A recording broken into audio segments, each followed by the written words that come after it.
first letter to the Corinthians. It be the God and Father of our chapter 1 and verse 3. Fight the good fight. Timothy chapter 6 and verse.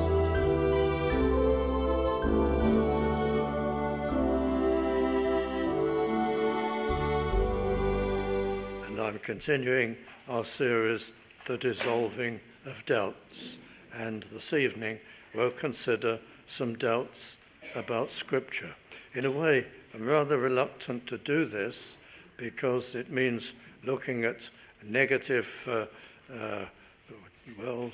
alleged discrepancies in Scripture and answering them off, and it can be a tedious operation.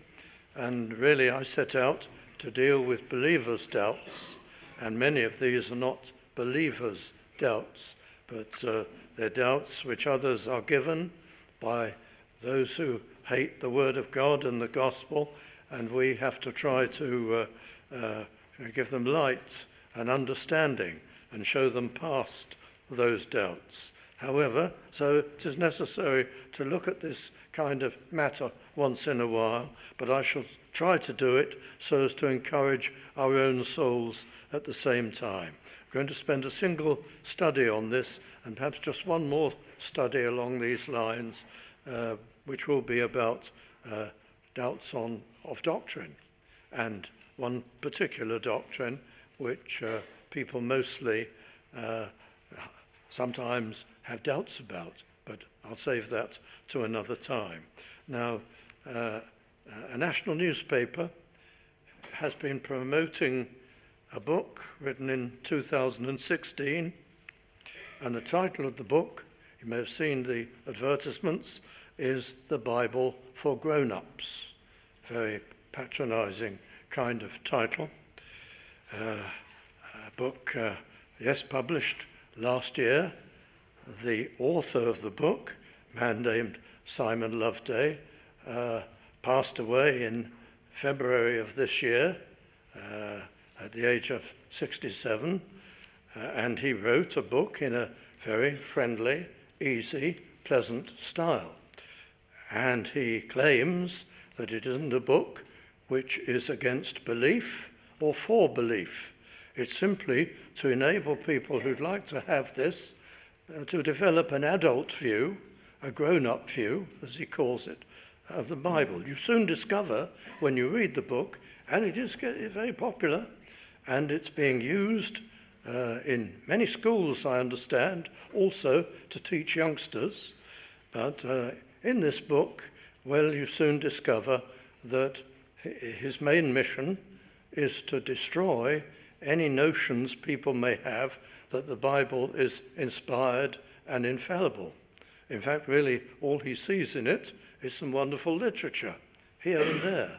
But as a book, it's unhistorical, unreliable, and he brings against it all the usual criticisms, the kind of criticisms that you'll find in other books by more shrill atheists, like the Dawkins works and so on. Well, this is much more gentle and much more convincing in style, but no less crafty in its construction. And never will you hear the other side of any argument or any point of view. You will constantly hear of theories against the Bible which have long since been demolished, but you won't hear about that. You'll be given the impression that these are current and unassailable criticisms. So it follows those lines. It's an extremely antagonistic book. Now, the author, he's not a theologian, he's not a minister. He studied, I think, social anthropology at Cambridge as a young man, and then modern languages and English. So he's been to Cambridge and London and Oxford, and then eventually became a psychotherapist, I think, and a kind of spare time amateur literary critic. But the last few years, he's turned his attention very much to the Bible. And he represents a sad case of the opposite of Psalm 119, verse 18. Open thou mine eyes, that I may behold wondrous things out of thy law. He doesn't see any of the wonders of the Bible. He doesn't see, this poor man, any of the spiritual aspects of the Bible. He looks at it only in what he thinks is a scientific and rational manner, in order that his readers may become grown up. And there's just a lot of things which would surprise you. Well, you know, the incarnation narratives in Matthew and Luke, well, that's just an adult version of Santa Claus, and contradictory and without foundation, and all the usual criticisms. Well, some people are shaken by these things. Believers don't usually read those kind of books, young people in particular. So we will look at some aspects of this kind of thing. His main purpose is to popularize liberal theological criticism of the Bible. And that's what he seeks to do. I'm going to start, really. There's so much you could say about this work, and it's just a number of things which might benefit us that I shall pick out. Constantly, his book makes unsubstantiated assertions that he doesn't even attempt to justify. Many of them are completely out-of-date ideas that have been long since debunked, but he states them as though they're verified facts, and then without any references, a little later on, he'll build on them. So he lays a foundation, and later on he'll refer back to this as though he's proved it, which he hasn't, and he'll make all kinds of assertions. I give you an example. Very early in the book it appears that none of the Old Testament, even the oldest books, were committed to writing until after 900 BC. So a little later on he's able to say, well, having established that nothing was written before 900 BC, you can see an enormous gap between the events recorded in the book of Genesis and their first being committed to writing. In the case of the history of Abraham, it's anything between 1,000 and 1,200 years. In the case of the history of Moses, it's 500 to 600 years before there was any writing of it. So it's left to our imagination how much inaccuracy could come about by that time, how much embellishment, how many mistakes, how many mistakes even in transcription documents, and so on. So this is the way he goes about demolishing the possibility of any accuracy in the records of the Bible. He has a fast-moving review of ancient history, the history of all nations in Bible times, which really serves to shrink the significance of the Hebrew people. They're just a small irrelevance in all of world history. And he sees nothing in this strange course of ancient history. You know, ancient history is remarkable. It's very extraordinary, the way powerful nations like Egypt rise up, become all controlling, and then collapse, almost at a stroke, and fizzle out, one after another, whether it's then the Assyrians, one empire after another, the Chaldeans, the Persians, the Romans, so on. All of them attain tremendous power and accomplishment, and then rapidly decline. It defies all reason, all sense, until you realize that the ancient world was being superintended by God, as the Bible claims, to fit in his aspirations for his people and the history of Israel. And so nations rise and nations fall. Psalm 75, God is the judge. He putteth down one and setteth up another. And that's explained on nearly a dozen different occasions in the Old Testament, and established and proved. And you look at ancient history, it defeats all explanation unless you see a divine hand moulding it, sculpting it, dealing with it, with cycles of judgment and warnings and so on. I gave Egypt for you, Seba and Sheba for you, says God through the lips of Isaiah. He's never realized that, the author. He's never grasped the mysteries of ancient history, the evidence of God's hand explained only in terms of the Bible. But anyway, here's just a little, before we turn to texts, of his, emasculated view of the Old Testament. What's the Pentateuch about? What's it all about? Oh, he says, it's how we Jews gained the kingdom. Well then, what are the historical books about? Oh, they're how we lost the kingdom. Well, what are this is all old hat, liberal assessment of the Bible, but he parrots it all. What are the prophetic books? Why we lost the kingdom? And what's the significance of the other books, such as the Psalms? Oh, they're just miscellaneous, the writings. They don't fit. They're not in the broad scheme of things. Now you think of it, how we gained the kingdom, the promised land, how we lost it, why we lost it, and miscellaneous. What else is there in the Old Testament? Nothing. Isn't there any prophecy? No, no prophecy. That's not recognized. No promises of God. Well, isn't there a fall and a response from God, a plan of redemption unfolded in the Old Testament? No, you see the text I picked this evening. Open thou mine eyes, that I may behold wondrous things out of thy law.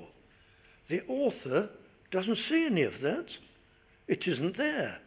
If he reads the Bible at all, his mind glazes over when he looks at the mass of passages that analyze the human situation, that define it, that describe the fall and sin and God's remedy and the plan of salvation. When believers read the Bible, that's what they see. But when somebody who is approaching the Bible through the eyes of scientific rationalism reads the Bible, they see none of that. They're unaware of it. They pass it over. It isn't there. There's no sign of Christ. There's no sign of the eternal state. There's no sign of redemption. Oh, he says, there's no trace of any messianic expectation among the Jews until about the 1st century BC. Really? It's all gone out of the Bible. That's what many school children are being taught. It isn't there. How astonishing. Well, friends, there's nothing about morality in the Old Testament. There's nothing about the afterlife until perhaps the second half of the book of Daniel, which of course the author tells us wasn't written until after 200 BC anyway. Well, what makes him think that? That's only an assertion of unbelieving critical scholarship, completely unproven. The opposite now is being quite strongly asserted even by many liberal theologians, that the literature of Daniel is much earlier than that, much more in keeping with its claimed date. However, none of that. So the Bible, the spiritual aspect and purpose of its history is gone. The religion of the Hebrews in Old Testament times, he says, was purely earthly, for your well-being, for your earthly prosperity and peace and fertile territory and so on. It had nothing to do with any spiritual or eternal connotation. So that's the stripped down, emasculated, narrowed down view of the Old Testament which is being put forward. Same as in the books of the mainline atheists, in today's militant atheism, Hitchens, Dawkins, and so on. But this is put in a more dangerous, because friendly, kind of manner. It isn't, as I said before, anything like so shrill. Now we know, he says, that the accounts of the patriarchs in the book of Genesis is unhistorical. We know it has no reference to literal events. How? Well, for example, it mentions the Philistines and the Arameans, and they didn't exist. They didn't exist, he asserts, until the 12th century. Well, that is often asserted, but of course it's a nonsense, because when the Philistines come into being or appear on the world stage in the 12th century BC, they come as a fully fledged people. They come as a developed people. Same with the Arameans, with sophisticated sculptures and so on. They were not a new people, a new nation. They were established and had been for centuries. Of course, it is unhistorical to make comments like that. The Bible is a credible history book. If it has Arameans and Philistines on the scene, their nations originating in the early stages of the Bible, they were there. And ultimately, that will be vindicated. And you get foolish remarks. There are camels in Genesis, the writer asserts. Well, camels were not domesticated, he tells us, until the 12th century BC. Well, whose idea is that?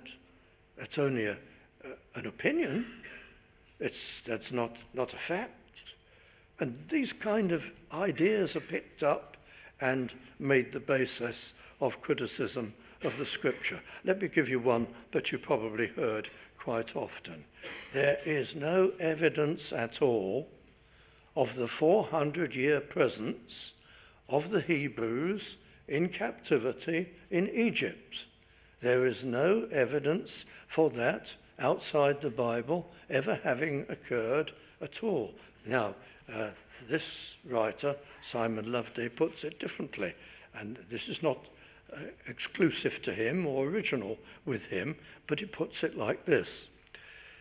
There is absolutely no record in the Egyptian historical records of any presence of Israelites or Hebrews in Egypt during that period of oppression. That's a very strong statement. Is it true? Well, the first answer is, yes, it's true. Is it right? Well, no, it isn't right. Well, how can both be true? Well, I'll tell you the situation. It's easy to describe. The Pharaoh of the oppression, there are historical records for the time of the Pharaoh of the oppression and the latter part of the oppression and the Exodus. Do they mention the Hebrew people being there in captivity? No, they don't. Now, when we make these kind of remarks, I expect you've got in your mind a picture of an archive somewhere with hundreds and hundreds of files and historical records and much detail about the situation of Egypt at that time. Well, in fact, there's no archive. Of course, there's no paper records. The only records, there was writing, but mainly the Pharaoh's records are inscriptions, clay inscriptions. But for the Pharaoh of the Exodus and the latter part of the oppression, here's what you'd have to do to read them. You go to Cairo, and you go to the National Museum of Egypt, and there in a heavily protected room are the records of the Egyptian historical records, you may call them grandly, of the Pharaoh of the Exodus. They're in quite a small case. I've never seen them, but I've seen the pictures. And in that case is a single fragment of a tablet measuring about 2 inches by 1.5 inches. Is that all there is? Yes, that's all there is. And the interpretation of what is on that fragment appears to be, so it is thought, a portion of a complaint in a letter between Pharaoh, one way or the other, and one of the regional rulers about a treaty they appear to have had. At least that's what it's thought to be about. And that's all there is. There are no other records. They don't exist. So you see, if somebody says to you, in all the historical records of Egypt, there is no reference to the Hebrews having been in Egypt for 400 years, but that's the only record there is. There's nothing else to examine or to look. It's a perfectly true statement, but don't be convinced by it, because there aren't any records. Oh, there are, just one bit, which has nothing to do with the matter in hand. Isn't a record of families or population or the business of Egypt or anything like that.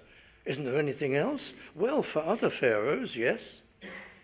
There are inscriptions, but all they do is idolize the pharaoh and his major conquests and battles, or a few of them, because he's a god, you see, in the eyes of the Egyptians.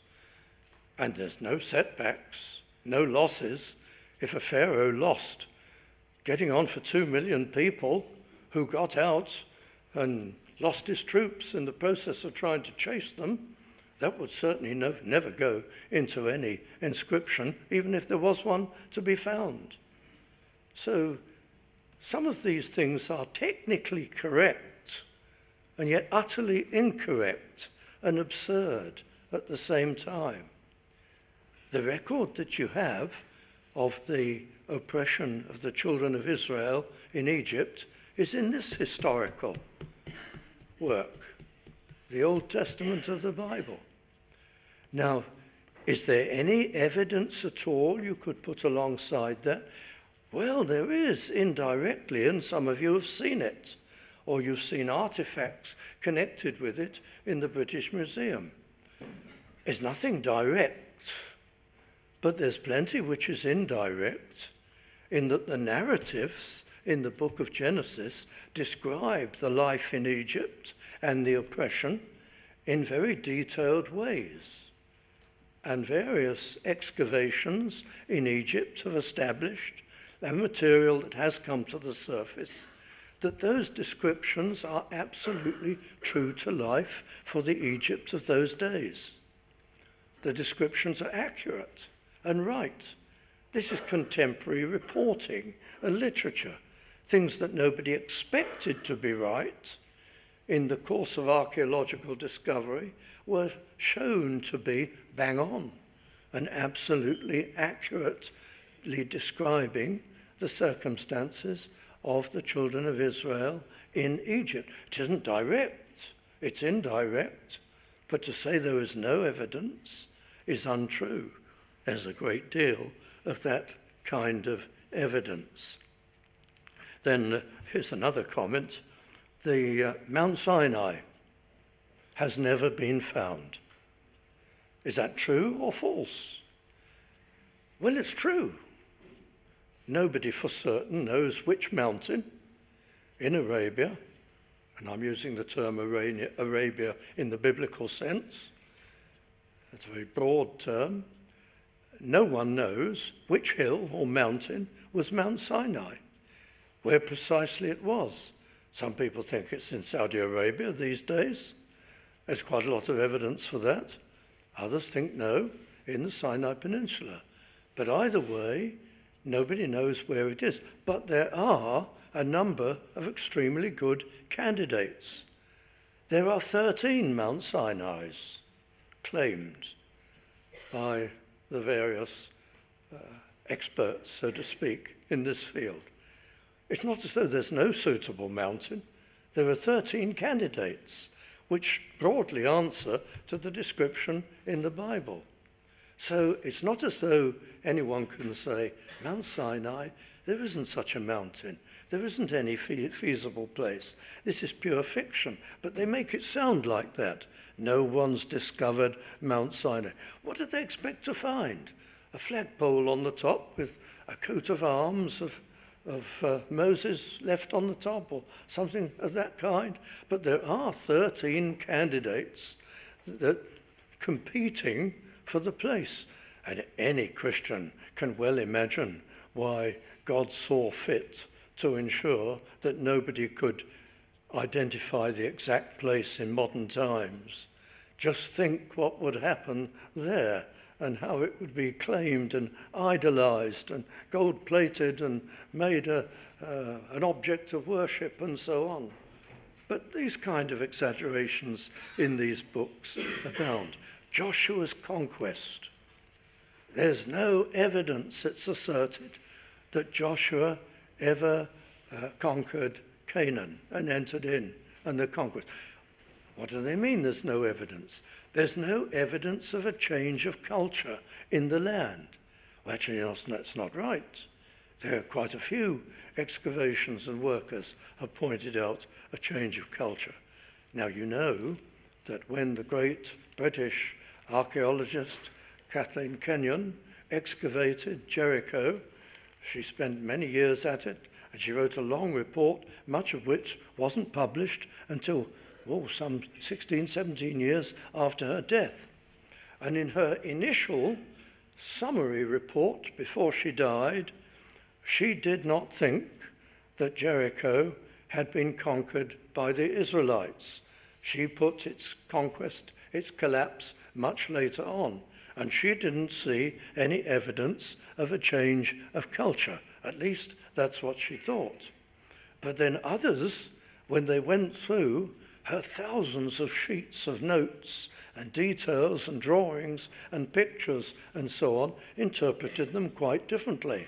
And some dozen years after her death, the strain of publications changed. And the experts were saying, this is undoubtedly a 15th century BC conquest. And here is all the evidence. And Dame Kathleen Kenyon had it, but she didn't interpret it along those lines. But even from her own notes and things that she removed and evidences and subsequent excavations have said that the good dame was digging in the wrong place for many things, and excavating other areas has found much evidence for change of culture. So now the conquest by the Hebrews at Jericho is much more firmly established than it ever was. But these books often quote old material, and they're by no means up to date, and they're not up with the times. But I mention these things because maybe your children are being told some of this kind of thing. It's almost worth reading books like this and going through them yourself and drawing out the evidence. There's no evidence, it's said, for the reigns of King David or the reigns of King Solomon. Well, there isn't much. It's quite true. It's surprising in a way. There isn't much more. No doubt it'll come over the years. But to say there's nothing isn't correct. There is something. 1993, this is quite a few years ago now, the Tel Dan El Dan inscription was found, which names a king of David's house being punished by two other kings. And it's a famous inscription. And probably it was Hazael of Damascus defeating Jehoram and Ahaziah. But there's an inscription which very likely describes that. But I'm going in a short time to look at a number of texts. And I turn first of all to Genesis 9 and verse 2. And here are some of the criticisms of the Old Testament. What sort of God is in the Old Testament? What sort of morality is this? The cry goes up. Chapter 9, and God blessed Noah and his sons and said unto them, be fruitful and multiply and replenish the earth, and the fear of you and the dread of you shall be upon every beast of the earth and upon every fowl of the air, upon all that moveth, upon the earth and upon all the fishes of the sea.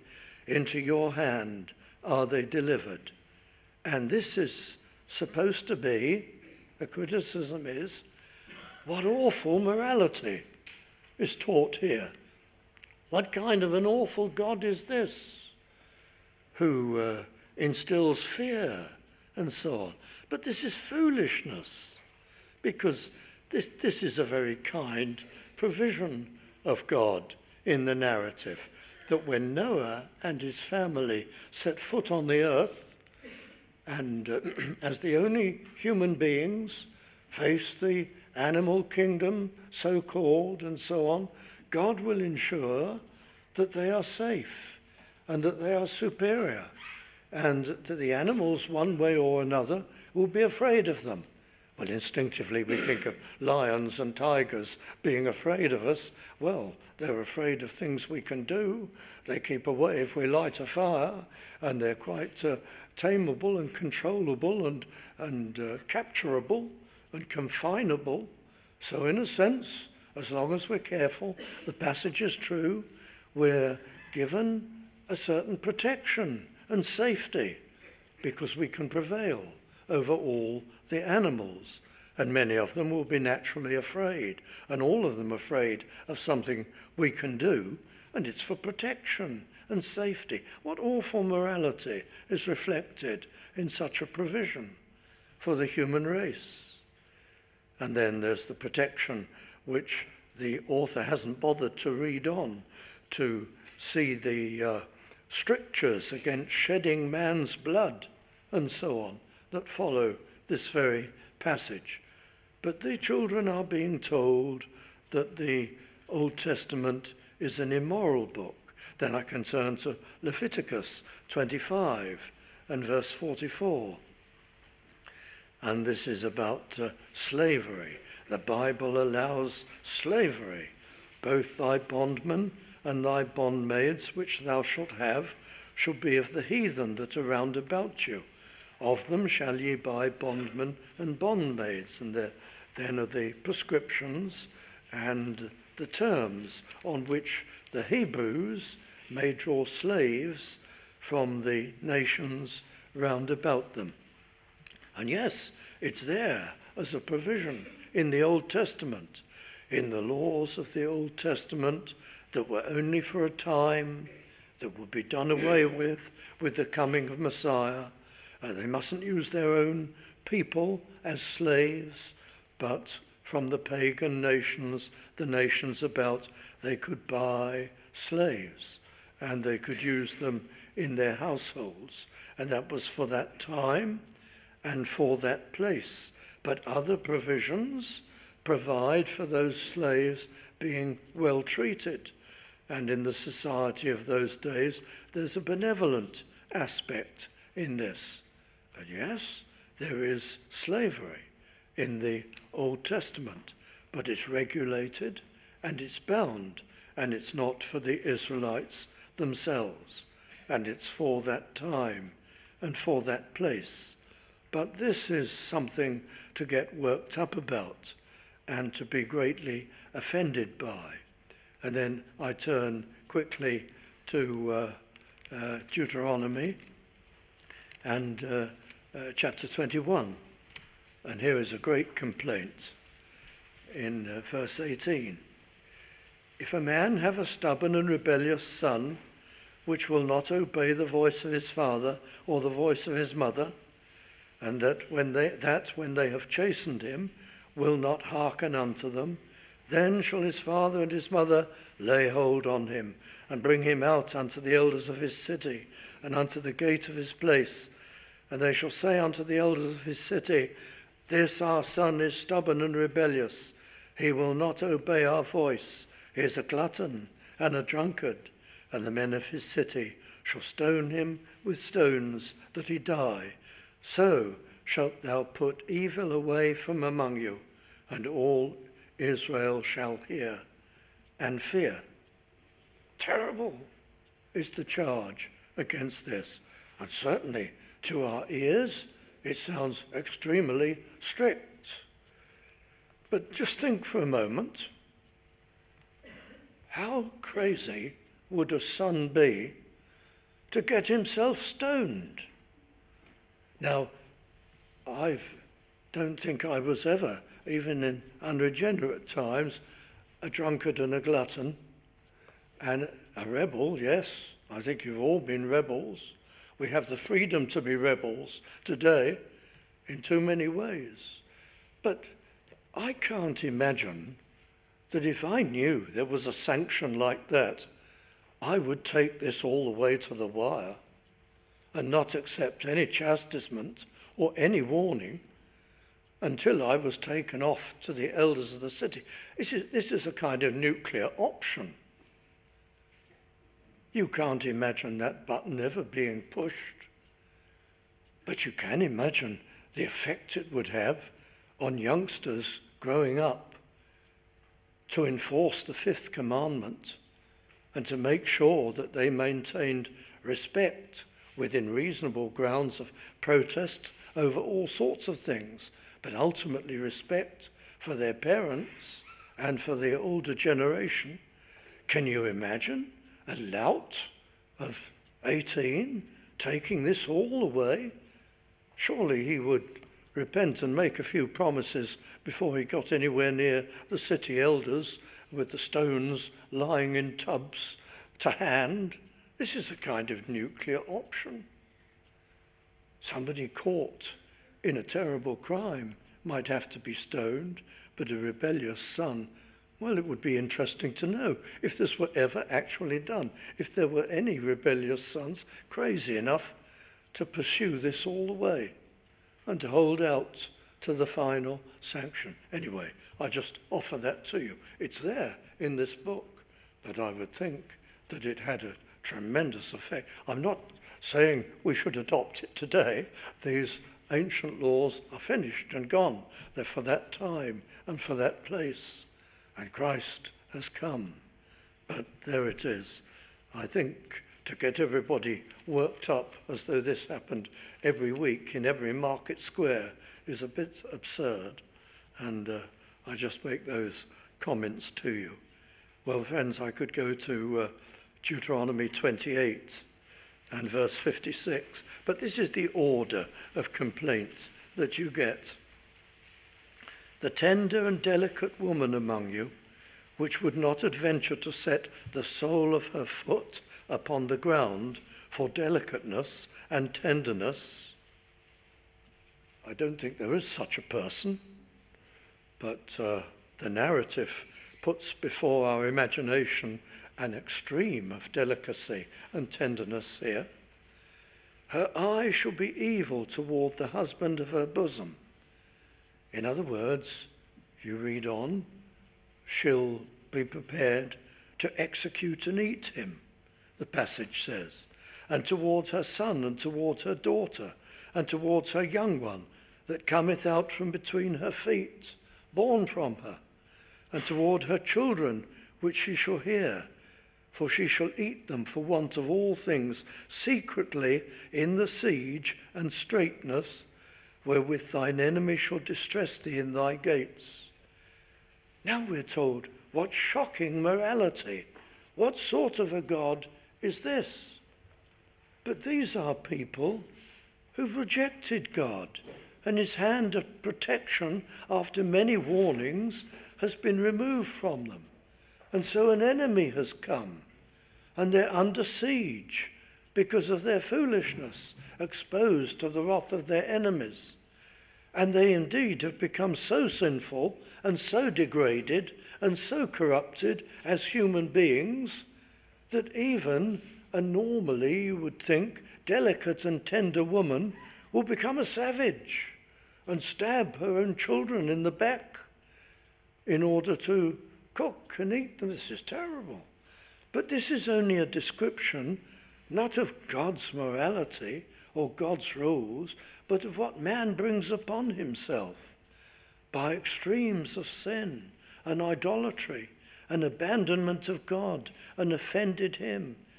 Then God no longer overrules in their defense, and they become subject to all kinds of horrors and terrors. This is what happens in time of war. God takes his protective arm away from a society or a nation, and it explodes into war, and people become subject to their own worst temperaments and ways. So it's a description of the plight and the position of man, not a description of what God does and wants to do to people. But they'll clutch at any old thing in order to insinuate that God is not, or the God of the Bible is a mythical God who isn't moral at all, and his standards constantly vary. I could turn to so many passages, but our time really is almost exhausted. I could have shown you passages where the author claims there are many gods, but it's a nonsense, because if you read the text, there's no suggestion of there being many gods among the Israelites. And then the claims are made that terrible things are sanctioned by the Old Testament record. When Lot offers his daughters to the men of Sodom rather than his male guests, the claim of this book is that the passage approves that. Passage doesn't approve it at all. Lot is not commended in any way for that unthinkable and desperate action. It's true, the angel of the Lord rescues him and his family, but there is no applause for him or approval for him for what he did in the heat of the moment, same as Lot's daughters, who gave their father intoxicating drink and plied him with it in a drowsy state, and then, of course, went into him, as the Bible puts it, and children were born. Oh, the claim is the Bible commends that. Doesn't commend it at all. It doesn't condemn it, but it does indirectly, because the issue from that terrible event were the fathers of the Moabites and the Ammonites. So it's hardly a blessing that ultimately came out of that union. And then Abraham gives his wife Sarah, not once, but twice, to a Pharaoh. And says the book, that's approved. It isn't approved. Where does he get that from? It isn't approved at all. In fact, Abraham finds himself in the position, when God delivers him, of being reproved by Pharaoh. In each case, and the second time, most severely. And he's humiliated by that reproof. There's no sanction of it. There's no commendation. And then all sorts of things are said. Moses marries Zipporah, and she's not one of the children of Israel. So Moses broke the law. And how is it that the Bible shows that that union is blessed, and yet a little while later, God is severely punishing many Hebrews for breaking it? You see, the author doesn't know his Bible. For one thing, obviously, Moses took Zipporah to wife long before the Lord gave that law. But in any case, even if the law not to marry the Canaanites had been in force at that time, Zipporah wasn't one of those Canaanite nations named in the law. She was a Midianite or Cushite, and that nation isn't mentioned. And besides which, it's clearly the Old Testament practice that if you had a wife who was a member of you were a Hebrew, and you had a wife who was one of the forbidden nations into which you were not supposed to marry, but that wife was a godly person who'd come to the God of Israel and worshipped correctly and so on, then it was in order. And that must have been the practice among them, because it's the only way of explaining how God approved of some such marriages and disapproved of others. And so in the book of the prophet Isaiah, it's put into formal law when Isaiah expounds this very point and at great length exonerates the stranger who is godly, can come in to the house of God, can enjoy as a stranger the blessings of Israel and marriage. That is obviously reflecting what was taught among the Hebrews up until that time. So it's looking for trouble. Nothing wrong with the union of Moses and Zipporah. Nothing wrong with the union of Ruth and Boaz for the same reason. One was not an Israelite, but was a godly woman and had come to the God of Israel. And that makes all the difference. Time is well and truly out. I'd like to tell you just one thing before I close. The incarnation. The birth of Christ. What a fantasy, they say. In Matthew's Gospel, Joseph and Mary lived in Bethlehem. Matthew's Gospel doesn't say that.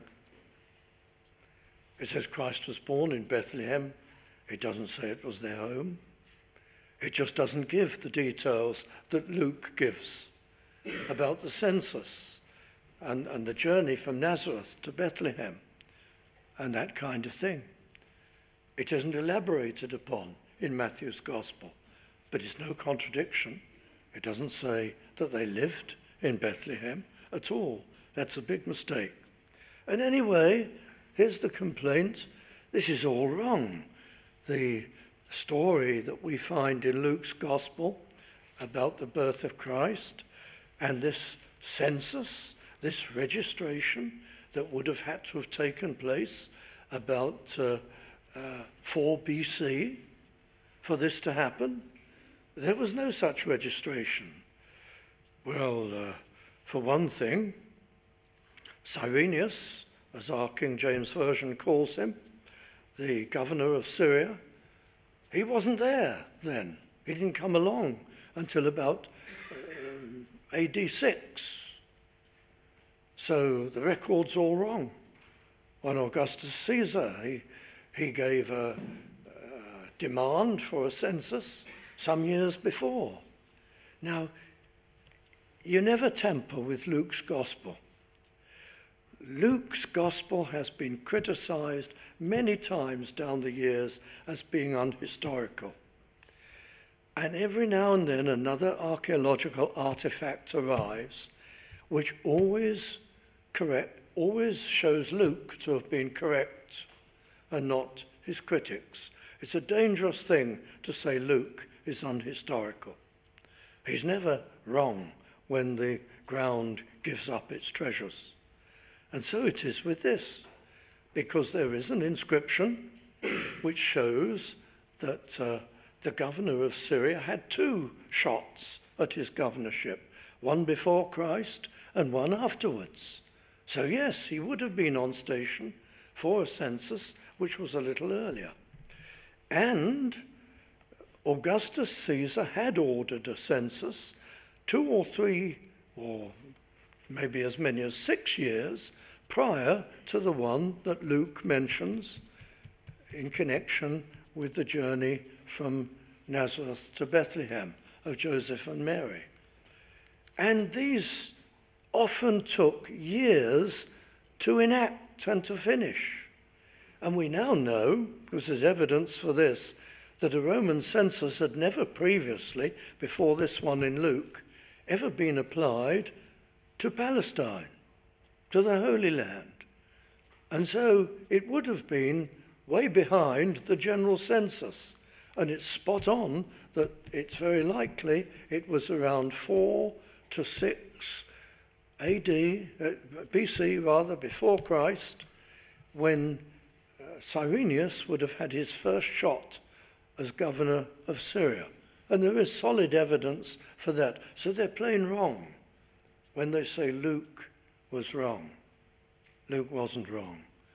Luke's never been wrong when it comes to corroborative evidence from the archaeologists. Anyway, it confirms to us that the best minds that are highly antagonistic to the Bible, when you look at the details of what they're saying, they're always being unreasonable, unfair, inaccurate, generalizing. They haven't read the record properly. They've missed the point. They haven't understood what they're reading. It's always the case. But as I proved to you this evening, it's an awfully tiresome business, having to trek it all through point by point to contradict each one of these allegations. But that is the campaign today. People are having their heads filled with this sort of thing in television documentaries, in books, parroted in the schools. It's a sad thing. Maybe we have to be much more aware of it so that we can intelligently respond and help people if they're open to help.